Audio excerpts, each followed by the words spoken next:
혹시 기억나시는 분 계신지 모르겠는데요. 예수님 직업을 제가 전에 말씀드렸었어요. 기억나십니까? 목수. 목수는 정확히는 틀리죠. 왜냐하면 전직 목수니까. 전직 목수, 그렇죠. 현직 백수. 근데 제가 최근에 알게 된 게 예수님이 백수가 아니었어요. 전직 목수, 현직 버스커. 버스킹.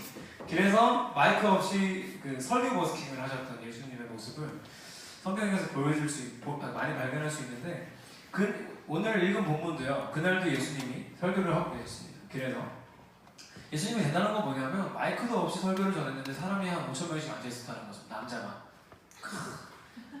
여자랑 애들 포함한 15,000명, 20,000명씩 앉았다는 거예요. 대단하죠. 그날도 예수님 말씀을 전하고 계셨는데 내용이 이랬습니다. 여러분, 사람한테 보여주는 식으로 선행을 베풀지 마십시오. 그리고 이런 거 해요, 나 저런 거 하고 있어요, 티내지 마십시오. 그리고 기도할 때도 소리내서 막 자기 자랑하듯이 하지 마십시오. 그리고 이렇게 기도하십시오라고 예수님 말씀하십니다. 여러분, 재물을 쌓아두지 마시고 하나님께 쌓으십시오. 우리는 두 주인을 섬길 수 없습니다. 하나를 더 중요시하든지 안 하든지 우리는 둘 다 섬길 수는 없습니다. 그리고 공중에 나는 새를 보십시오. 저 백합화를 보십시오. 하나님이 먹이고 입히십니다. 무엇을 먹을까, 무엇을 마실까 고민하지 마시고 먼저 그의 나라를 구하며 두 주인이 아닌 하나님 한 분을 섬기십시오 라고 예수님이 설교하셨습니다. 근데 이 중간에 보면 제가 읽지는 않았지만 주기도문도 나오고요. 우리가 너무 잘 아는 먼저 그느라 그의 일을 구하라는 말씀도 나옵니다.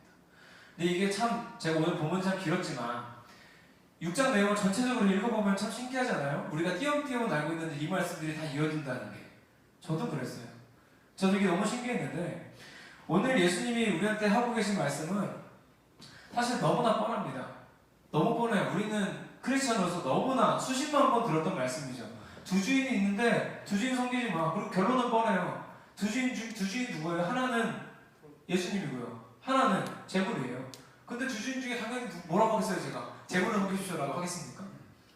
예수님을 섬기십시오라고 하겠죠. 근데 이 너무 당연한 얘기, 맨날 들었던 얘기가요. 오늘 예수님이 그 자리에서 설교하고 계신다고 생각하고 제가 그 성경 속으로 들어가서 설교를 듣는 사람의 입장에 있어봤어요. 근데 우리는 대부분 이 말씀을 읽을 때요, 우리를 예수님의 자리에 놓고 보는 거 아세요?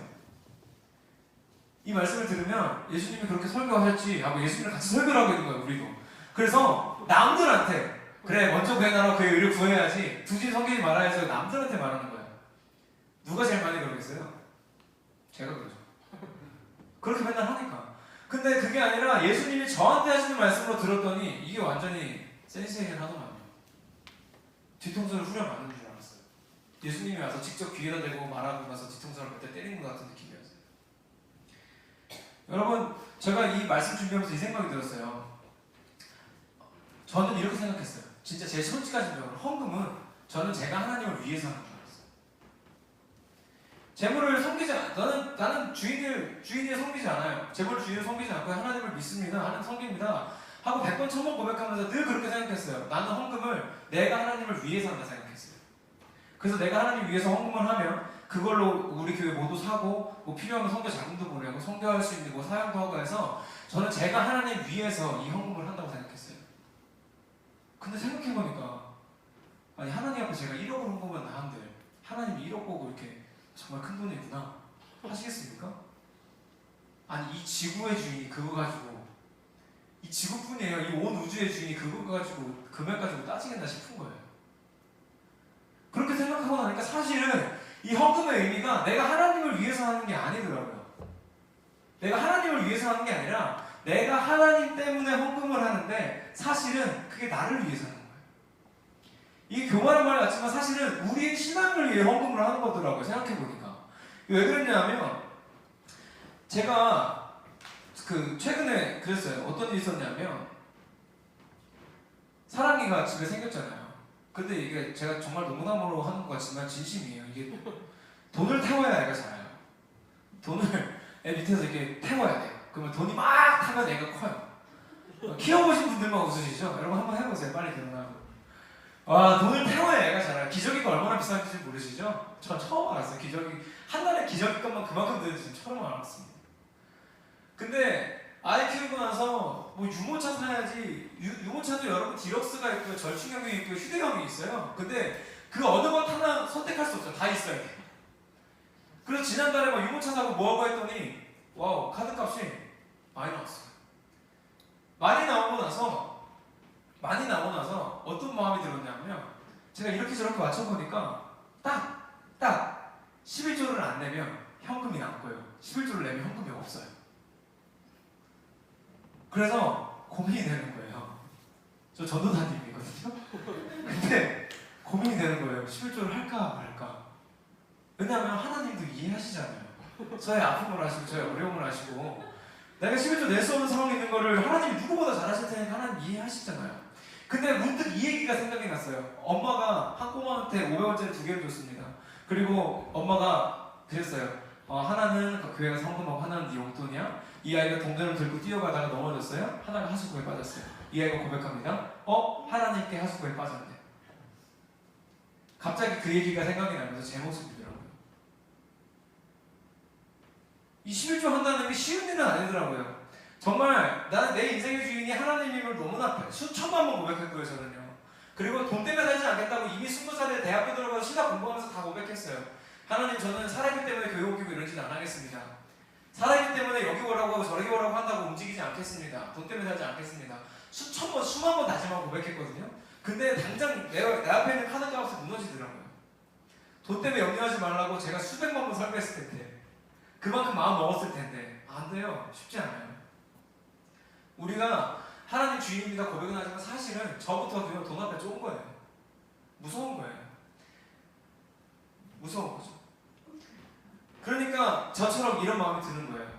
내가 11조 이거 얼마 한다고 큰 도움 되겠어? 하나님 아시죠? 하고 그거부터 제끼고 싶은 거예요. 그거부터. 이게 우리의 연약함이죠. 돈 앞에서 무너지는 우리 모습. 저만 그런 것처럼 여러분 분위기 만들지 마세요. 나만 쓰레기 같잖아요. 나만 그런 거 아닐 거라고 생각합니다. 근데 웃긴 건 뭐냐면요, 내가 하나님 앞에 11조 할까 말까 고민을 했는데 그 한 달 동안 쓴 카드값을 이렇게 보면 무엇을 먹고 마실까 고민하지 말라고 했는데 무엇을 먹고 마신 것밖에 없어요. 커피 먹고 밥 먹은 거. 사실 쓰면서 반대로 11조 먼저 떼놓고 이건 내 거 아니야 라고 떼놓고 나머지 썼으면요, 지난달에 유모차를 안 샀을 거예요. 한 달만 늦게 샀겠죠. 근데 그 생각을 안 하고 유모차는 유모차대로 사고 딴 거 연락 안 하고 그대로 쓰고 나서 11조 할 돈 없다고 고백하는 게 제 모습인 거예요. 제가 진짜 이 설교 준비하면서 엄청나게 주머니 회개를 했어요. 제가 살펴보니까 지난주 추수감사 한 번도 까먹고 안 했더라고요. 근데 이게 내가 이번 주 이 설교 준비하니까 이 생각이 드는 거예요. 내가 그동안 하나님 앞에 어떻게 살았지 생각해보면 항상 그랬던 것 같아요. 내 쓰고 싶은 거 다 쓰고 그 다음 남는 거 11조 하고 모자라고 고민하고 늘 그랬던 것 같아요. 늘 죄송하지만 늘 그랬던 것 같아요. 그래서 제가 이번 한 주 동안 이 말씀 준비하면서 다짐한 게 있어요. 다짐한 게 교회에서 사례비를 받으면 무조건 11조는 자동이체 해야겠다. 나 같은 사람이 이거 떼놓고 사는 거 못한다. 그냥 들어오면 다시 들어가게 해야겠다. 그래서 들어오면 11조는 떼놓고 써야겠다 마음 없어요. 왜냐하면 제가 태어나서 제가 저축을 잘하는 사람 같으세요? 여러분 못하는 사람 같으세요? 저 주머니 얼마인지 잘 몰라요. 네. 저 지금 딱 모아놓은 돈, 여러분 솔직하게 보고 딱 모아놓은 돈 350만 원 있어요. 한 집안의 가장으로서 정말 쓰잘데기 없는 만큼 돈이 있죠. 네. 갑자기 급할 때 쓸 돈이 없다는 뜻이에요. 네. 전 뒤 없이 삽니다. 내일이 없이 살아요. 저축 잘 안 해요. 지금 한 달에 한 3만 5천 저축하나? 그래요. 저도 얼마 하는지도 몰라요. 근데 봐봐, 은행원이 웃잖아요. 은행원이 저를 굉장히 크게 비웃고 있죠. 근데 제가 이래봬도요, 여러분, 제가 군생활 3년 하면서 3천만 원 모았던 사람이에요. 군대에서 월급을 150만 원 받았거든요. 장교 근무하면서 소위 때 120, 중위 때 150 받았는데요. 제가 한 달에 저축을 70만 원 했어요. 비결이 뭐였는지 아세요? 군인은요, 군인공제라는 기가 막힌 제도가 있는데요. 이 군인공제는 신청을 하잖아요. 월급에서 아예 떼고 줘요. 그 통장에 150을 찍은 다음에 70을 가져가는 게 아니라요, 그냥 80만 원을 줘요. 그러니까 내 월급은 원래 이거인 거예요. 내 입장에서. 그러니까 어떻게 돼요? 안 써요. 그러니까 3년 동안 3천만 원을 모으더라고요. 저도 놀랐어요. 내가 이런 걸 할 수 있는 사람인지 몰랐어요. 그리고 3천만 원을 모아서 제대하고 나서 3달 만에 다 탕진하죠. 탕진제 그 라식 수술도 하고 미국도 갔다 오고 이탈리아도 갔다 오고 뭐 어디 비행기 몇 번 타니까 싹 사라졌어요. 싹. 그리고 제로 베이스 돼가지고 다시 대학원 다니면 살짝 매출 받고 재밌죠? 놀랍게도 아마 여기서 제가 학자인데 좀 제일 많을 거예요. 여러분 저는 학부 4년, 신대원 3년, 대학원 2년을 다녔습니다. 대학교만 9년. 부럽죠? 네, 갚을 게 많아요. 근데 그럼에도 불구하고 저는 그렇게 빚지면서 한 번도 무서웠던 적이 없어요. 왜냐하면 하나님이 돈 걱정하지 말라고 그랬으니까. 근데 그렇게 큰 돈 듣고 고민 안 하는 사람이 11조 앞에서 무너지는 거 보고 나는 야 우리 인간은 정말 돈 앞에 아무것도 아니구나라는 생각을 하게 되더라고요. 얼마나 내가 작은 사람인지. 사실 그래서 이 말씀을 전해도 되는 사람인지 고민했어요. 내가 이래도 되는 사람인지. 결론적으로 저는 마음먹는 건 그거였어요. 아무튼 사람이 들어오면 하나님 거 먼저 떼놓고 주일원금, 감사원금 할 거 다 현금 인출해서 집에다 놓고 나머지만 써야지. 이제 마음먹었어요. 이제. 그렇게 하지 않으면 못하겠더라고요. 나도 못하겠더라고요. 근데 우리는 이렇게 의식적으로 노력하지 않으면 다 돈 때문에 염려하고 고민하게 돼 있어요. 그러니까 예수님이 이런 설교를 하신 거예요. 두 주인을 섬길 수 없어 얘들아. 먼저 그의 나라와 그의 일을 구하려면 돈 때문에 걱정하지 않아야 돼 라고 말씀하신 이유는 그거예요. 우리가 돈 앞에 무너질 수밖에 없다는 뜻이에요. 반대로. 여러분 놀라운 사실은요.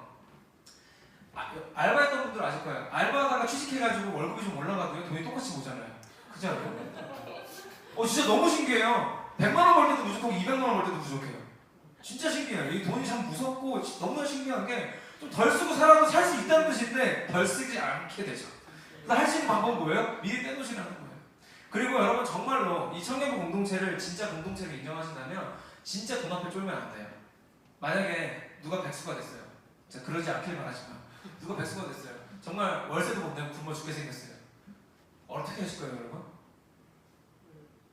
여기 있는 사람들 5만 원씩만 모읍시다. 5만 원씩만 모아서 주면요 그래도 한 7, 80만 원 나와요. 대충 집에서만 처박고 있으면 살 수 있잖아요. 그죠? 네. 나가서 그 맛있는 거만 안 사 먹으면 7, 80면 충분하죠. 그 핸드폰 용도 될 수 있어요. 그죠? 우리에게 공동체가 있다는 거는 돈 앞에 무릎 꿇지 않은 한 가지 이유가 더 생긴 거예요. 우리한테. 그러니까 하나님은 우리를 혼자 부르지 않고 일부러 여러 명 부른 거예요. 서로가 서로에게 쉴드가 되는. 서로가 서로에게. 그래서 여러분 쫄지 맙시다. 저한테 하는 말이에요. 그래서 제가 모레 아침에 통장에 있는 돈을 싹 다 꺼냈어요. 다 냈어요. 다 냈어요. 네, 모르겠어요 이제. 다 냈습니다 그냥. 그리고 탕진잼을 여기서 실천했습니다. 그리고 어떻게 될지는 모르겠지만 하나님이 내일 일을 위하여 염려하지 말라고 했으니까 해보려고요. 어떻게 되는지 보려고요.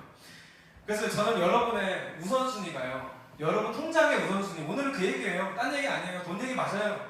통장의 우선순위가 하나님이 되기를 소망합니다. 우리가 10만 원 중에 만 원씩 잃지 못하는데 100만 원 중에 10만 원 못하고요. 1000만 원 중에 100만 원 절대 못합니다. 장담하는데. 해봐서 아시잖아요. 100만 원 벌어도 부족하고 200만 원 벌어도 부족하다니까. 1000만 원 벌어도 부족할 거예요. 1000만 원 벌면 100만 원에게 손 떨릴 거예요. 무서울 거예요. 그래서 우리는 지금 해야 돼요. 지금부터 저도 그렇고요. 여러분도 그렇고요. 해봤으면 좋겠어요. 아까도 말씀드렸지만 우리는 이 헌금을 내므로써 하나님이 뭔가 얻는 게 아니에요. 오해하지 말아야 돼요. 하나님이 뭔가 얻기 때문에 헌금을 하는 게 아니라 사실 이건 나의 신앙 고백을 위해서 하는 거예요. 나의 신앙을 위해서. 내가 이걸 하지 않으면 말로는 하나님이 주인이라 고백하지만 이게 행함이 없는 믿음이 되는 것 같더라고요. 저처럼. 내가 하지 못하는데 어떻게 이걸 설교하고 내가 하지 못하는데 어떻게 하나님 주인이라 고백하지? 성경이 두 주인을 섬길 수 없다고 말하고 있는데 내가 두 주인을 섬기고 있는데. 그래서 여러분 하나님 앞에 저뿐만 아니라 여기 계신 모든 분들이 결단할 수 있기를 소망합니다. 우리의 통장의 우선순위도 하나님 되시기를 소망합니다. 여러분 그리고 쫄지 맙시다. 하나님이 절대로 여러분 망하게 할 겁니다. 그렇게 하는데 여러분의 통장에 꽉고 나서 뭐 월세가 밀렸다. 정현현대 가게 월세가 밀렸다. 여기 누군가 해줄 거예요. 저는 잘 모르겠고요. 누군가 해줄 거예요. 이 얘기만 하고 마실게요. 제가 군생활 할 때 아까 말씀드렸죠. 월급 150만 원 받고 70만 원 더 주겠어요. 80만 원 쓰는데요. 그 당시에 제가 원주에서 근무했는데 주말마다 서울에 교회를 왔어요. 차비만 한 달에 25만 원까지 했어요. 쓸 수 있는 돈이 50만 원, 50몇 만 원. 그 중에요 대대장님이랑 밥 먹고 사주지도 않아요. 돈 내라 그래요. 같이 F분의인에서 되게 치사하죠. 근데 또 더럽게 비싼 걸 먹어요. 막 한상 가서 한우 먹고 막. 그러면은 막 와리비라고 전문용어로 와리비라고 부르는데 와리비만 한 달에 막 5만 원, 6만 원이 나와요. 그거 쓰면 진짜로 쓸 돈이 없어요. 근데 제가 그 돈 가지고 살았어요. 근데 더 놀라운 건요. 정말 친하게 지내는 군대 동기 한 4명 있었어요. 저희 같은 부대에. 근데 그 형 중에 한 명이 아버지가 혈액암에 걸리신 거예요.